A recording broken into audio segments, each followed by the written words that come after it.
Hey, Coach, congrats on the record. Thank you. Now you've had a little bit of time to soak it in, and you're probably happy it's finally done with. Yeah.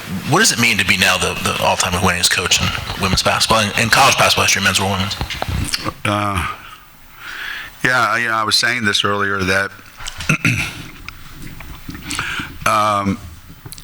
when something happens that you're not exactly planning for or expecting, you're more just, surprised, and you're,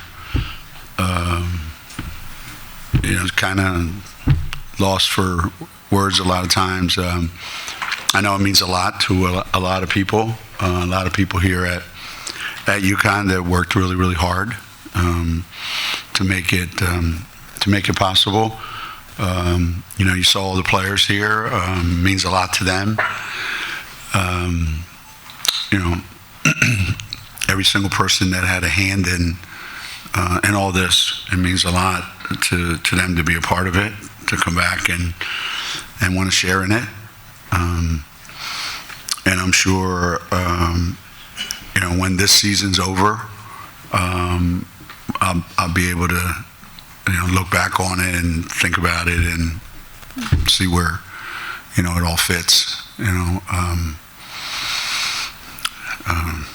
We have practice tomorrow, so that's kind of where we are.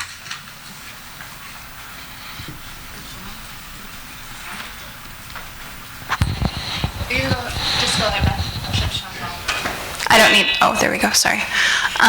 You knew 63 players were going to be here, but to sort of see all of them on the court, it seems like it hit you pretty hard. What did it mean to have all those people show up on a Wednesday night in Connecticut? I was shocked because they had to pay their own way.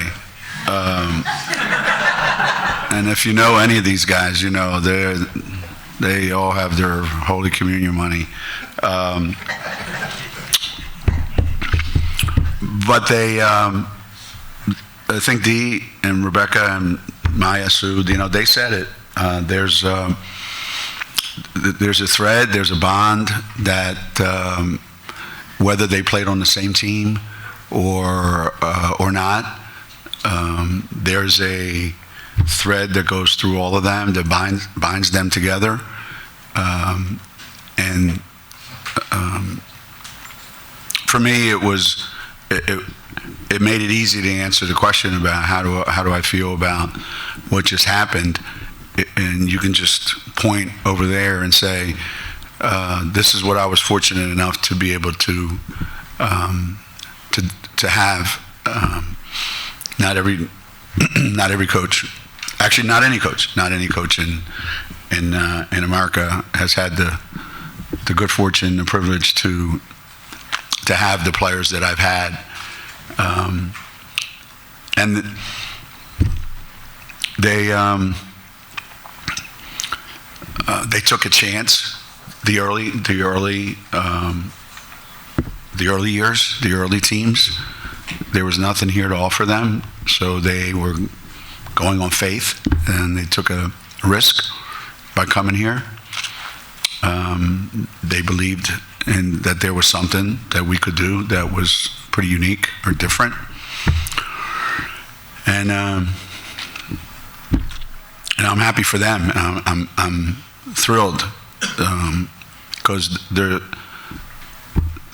gonna have a story that they're gonna tell, and they had whether they had a whole chapter because of who they were, or they just have one page, or whether they have one line in the story of UConn women's basketball, they all have a piece of it, and that's that makes me feel really, really, really good. I said it earlier. I'm not that much different than a high school teacher, a high school coach that has a huge impact on kids. I know I had that when I was in high school with my coach, and I know a lot of players that are not fortunate enough to have that kind of experience. But when you have an experience like I had, in high school and college, where things are, memorable, and the impact, and I've had some professors and I've had some teachers that I'll remember the rest of my life for the impact that they had on me. And, we got into this business because we wanted that. We wanted to have that impact. And to see that we have had that impact is really, that's extremely gratifying to me. Geno, two game-related questions. First, how good was it to see AZ out there after a year away from the game? And then secondly, just talk about how quickly Sarah is kind of forming into shape right now. She just looks like one of your better players, if not your second best player. Yeah. AZ's waited a long time, obviously.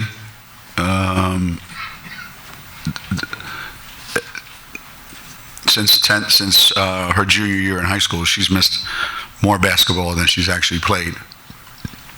So I know how hard she's worked. I know what it's meant to her to come back. And it's going to be slow going in the beginning, but she changes our team. She makes us better. She not that others can't, but I think we would have the makings of what makes a really, really competitor. Someone that can compete for a team that can compete for a championship.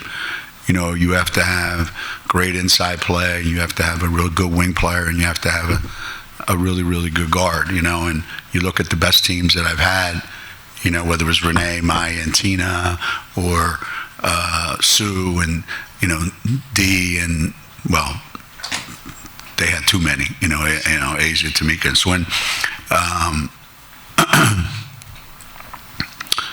and Stewie, and Tuck, and Mariah. So I think AZ makes us whole. It gives us those three things that we need, and it's not going to show itself this week or next week, and maybe the whole month of November. I don't know. But when we get her fully acclimated, we're a different team. And Sarah? Well, Sarah's been really, really good since the day she got here. She just doesn't know what she's doing sometimes. And the biggest difference between Sarah and Maya Moore, there's no way Maya Moore would ever pass the ball when she was open. There's no way Maya Moore would pass the ball if one guy was guarding her. There's no way Maya would pass the ball if two guys were guarding her when she was in position to score. Sarah has nobody guarding her and wants to pass it. So I had a little talk with her on the court when I called her over, and I'm glad that she responded, because she's too good a player, and she's a difference maker. You saw it. And I like to say about freshmen, this is the worst they're going to be. They're only going to get better from here. Geno, to your left. Where are you, Mike? Hey, congratulations. Thank you. It's said that records are set to be broken, but 12-17, or really whatever you finish at, is probably going to be untouchable for a really long time, maybe forever. I don't know what you think about that, the possibility of someone else ever matching this. Yeah. The world's changed so much, the game's changing. The role of coaches is changing. I don't know that coaches are going to want to be spending 40 years doing the same thing in the environment that they're doing it in now, or they're asked to do it in now. So I would hope that there's some young coach out there that thinks that they can do it. And there may be, but the environment is more challenging than it's ever been. People treat coaches with less respect than they ever have. So they're really up against it if that's their goal. But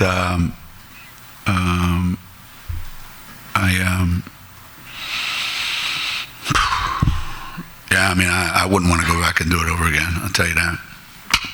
Man, no. Stuff's hard. Wears you out. It really does. It's all fun and games. Don't get me wrong. I worked in a steel mill, so I'm not complaining. Trust me. But emotionally, it takes a lot out of you. I mean, how many of us have had kids, and then they turn a certain age and they leave, and then we get a breather, and we go, man, that feels great. I hope I did a great job. They're off on their own. God bless them. Well, I never get a chance to do that, because the minute they leave, 3 more wackos that are 18 years old come in, and I got to deal with that all over again. So it's it's emotionally draining, but it's also tremendously inspiring too when you see them have success. This is something I would do for free. I mean, I don't do it for the money, but if it wasn't for the money, I wouldn't do it. But that's not why I do it. Back in '91 in Philly, when you won your first regional, I mean, a lot of teams get to the Final Four, you look at the whole history, and it's one and done. Did you feel right then and there, even though you didn't win that one, that now you can get to the next level? The hardest thing about going to your first Final Four, and I had a talk with Danny about this, the hardest thing about going is you're scarred for life, regardless of what happens. And we didn't win. And we probably weren't good enough to win. I don't know. It was, a 4-point game with a minute left, and Tanya Cardoza kept making free throws, and we lost. And you're obsessed now with going back. And we didn't go back in '92, and we didn't go back in '93, and we didn't go back in '94. And you do start to think, man, maybe that was a one and done, And then when you win a national championship in '95, now you're doubly scarred because you want to go back and win another one right away. And we didn't win one in '96 or '97 or '98 or '99. So all these things that happened do make you realize this stuff is hard. And you're fortunate to be able to do it, but you're never quite sure you're going to be able to go back. So that first one in '91, the one glimmer that I had that we could do more was that group that went to the Final Four in '91, not one team that was in the Final Four, Tennessee, Stanford, or Virginia, knew the kids' names that were playing for me when they were in high school. And that was, I put that in the back of my mind, and I said, okay, well, if we can ever get some of the players that they're getting, then I think we can do something. But, things got to break. Things got to break right for you, and they did. Yeah. Oh, what do we got here? Thank you. Congratulations, Coach. Thank you. To follow up on Mike's question, not a lot of your peers, age-wise, are still doing this. Even coaches that are 10 and 15 years younger, and I mean both on the men's and women's side. Yeah. What has been the biggest thing that has allowed you to want to keep doing it and to still have the positive feelings that you have about it? Michael, that's a hard question to answer. I ask myself that once a week. Is this really what somebody my age is supposed to be doing?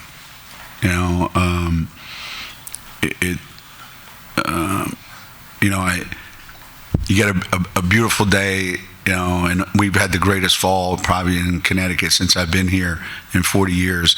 And, all my friends texting me, hey, you want to play golf? I got to go to practice today. And then I'll go, what the hell's wrong with you? Like, why are you still doing this? So there's things I like to be doing. But then when I come to practice, I realize why I'm there. And it still feels important, and it still feels like it means something that I'm there. And when I get those feelings, if I'm flying back from watching a kid play, who's my grandson's age, and I'm thinking, what the hell, why am I putting myself through this? But the answer always comes back, because it still matters to me.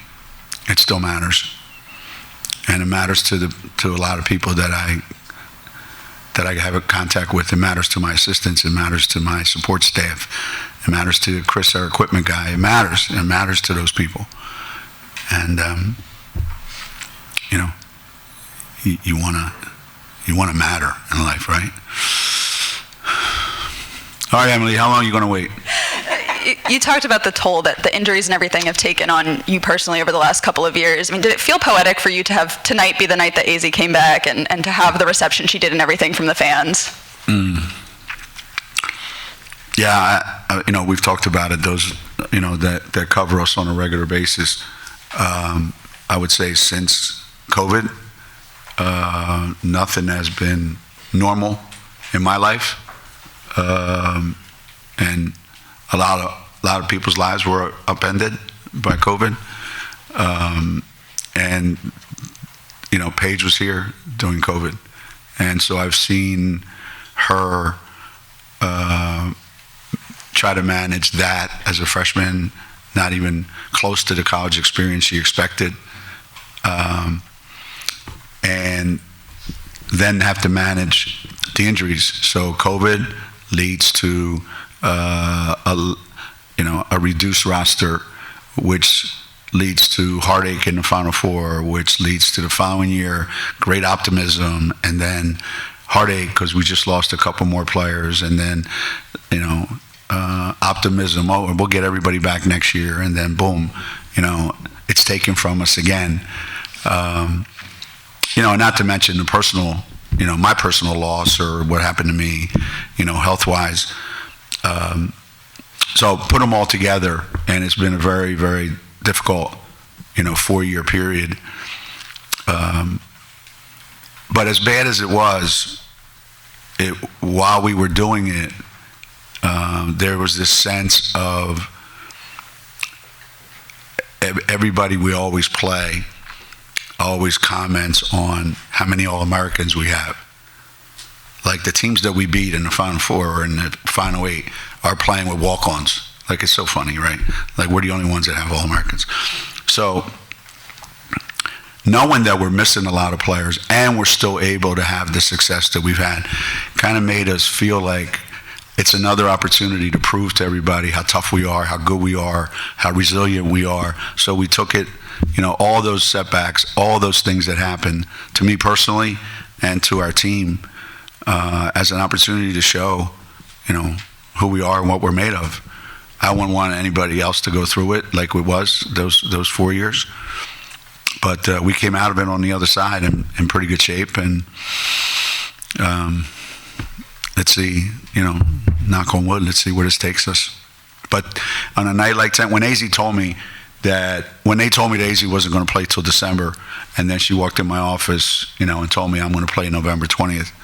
I don't know why she picked that date, but she did.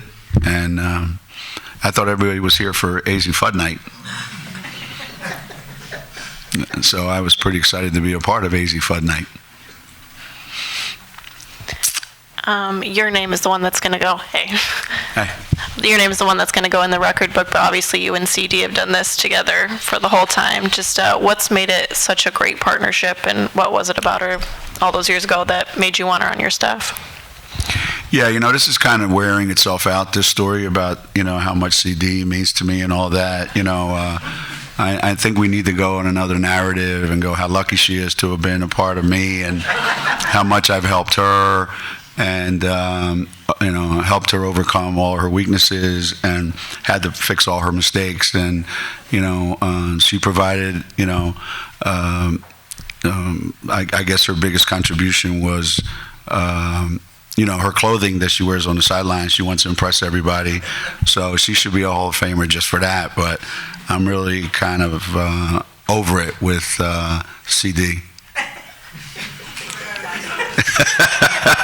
But the real answer you want is that if she hadn't said yes when I asked her 40 years ago, it's safe to say that it wouldn't have happened. There's just it's too much involved. It's too big. There was too many things to do that I could never have been able to do. I'm not afraid to admit this. I've never kind of done much on my own. I mean, everywhere I've been, I've relied on other people to help me. I just picked the right people all the time. I've been fortunate in that respect. But if you left me by myself to do something, it wouldn't get done. No chance. No chance. Zero. The Philly thing, the way it all plays out was a little ironic that the other coach would be. Yeah, I know. I'm constantly reminded of how many of these coaches were playing when I was coaching. Stephanie was playing at Villanova when I was coaching at St. Joe's. And that was in 1978. All right? And it's mind-boggling to think that I'm at St. Joe's coaching. We're playing Villanova, and twice, or at least once back then, either at the old Cat House or at St. Joe's Fieldhouse. And now here she is across the bench, 47 years later, or whatever the heck it is.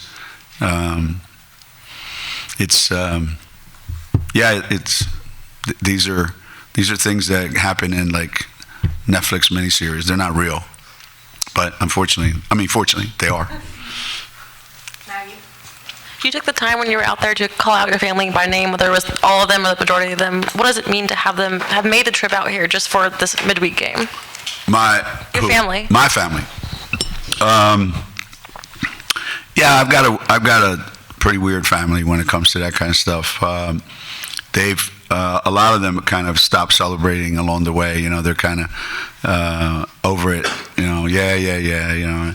But I think this one, for whatever reason, everyone wanted to be a part of it. They don't all go to Final Fours all the time. They don't all, are part of, everything all the time. But for this particular one, they wanted to be a part of it. And I'm so glad because we almost never have an opportunity to all be together. They live in Norristown, and we're up here, and there's just not as many opportunities as before. But and again, it's another reminder of how far this journey's been, and how incredible it is that I'm sitting here. Coach, you shot just 32% from three today. Way to ruin the goddamn party. Yeah, I know. Sorry. I just really want this quote. Yeah. But you had a plus 16 margin on the boards and a plus 28 margin in the paint. What does it mean for you to form that identity? What's your major? inside? Are you a student here? I am, yeah. What's your major? I'm a journalism major. Shit, I know it.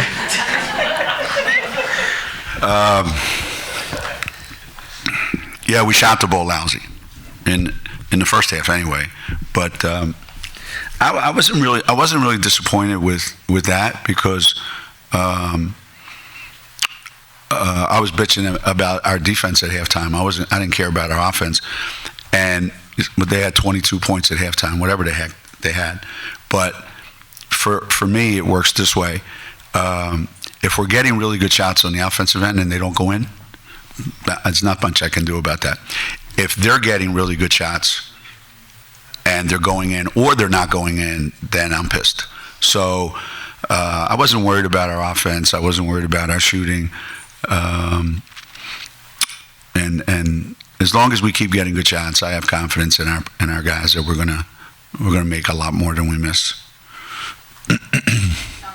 Yeah, Geno, as you kind of pointed out, the last 3-4 years have been, difficult times when you maybe couldn't even hard time fielding a team with enough players. Then it just struck me tonight, you've got AZ and Jana and KK checking in off the bench and 3-4 people behind them ready to check in. Does that energize you, the idea that now that you're in this position that you might be looking at maybe one of your better teams when this year goes on? Yeah, I just wish that every time I reached in to put somebody in, they weren't a freshman, or a young player, but there's something to be said for only having 7 players or 8 players. The chemistry that you have. Substitutions are easy. Everybody gets to play a lot. Unfortunately, we haven't had the luxury of that. We as you said, it was a real struggle. The best thing about what's happening now is they compete, and they know that coach is going to give me an opportunity to play, and then what I do with it will determine when my next opportunity is. And we have options that we haven't had in a while here. I like the different combinations, that I like to think that we have players coming off the bench that can impact the game differently than the players that are on the court at that time. We're still trying to figure out what are the best combinations, who fits best together. But it is a luxury that we haven't had in quite some time, and I would definitely say this is the best team that we've had, potentially the best team that we've had in I would say in the last 4 years, 5 years. Yeah. Geno over here. Just with all the pomp and circumstance, the alumni, the GOAT, the confetti. The GOAT, Jesus Christ, the GOAT. The GOAT. Can you imagine that? A real GOAT. You got to take it home? No, what? I scratched myself petting it. Between it all, is there a moment that you're going to take away the most or remember from tonight?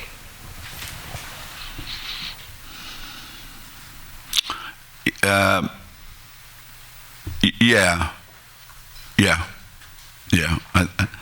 It's not a moment. It's what Sue started to say, what Maya continued to say, what Rebecca added, and it all piled up. And when Dee was talking about why tonight was the way it was, and the relationship that I have with her, that probably was for me the most emotional moment, listening to her describe what, and I'm speaking for the, she was speaking for the rest of the team, but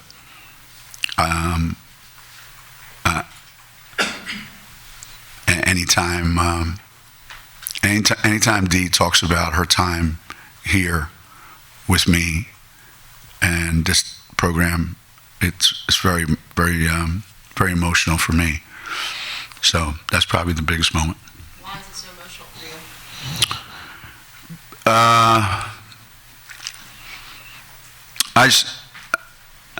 I just remember what we went through together, how much she meant to so many people here, what she meant to me, to my family, to my mom.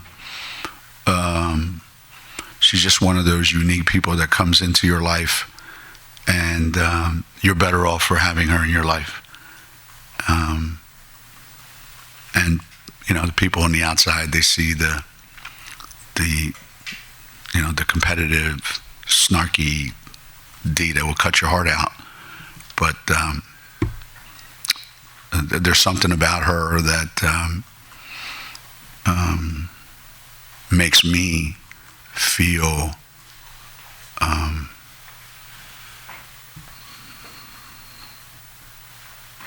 better to know that she's in my world and I'm in hers.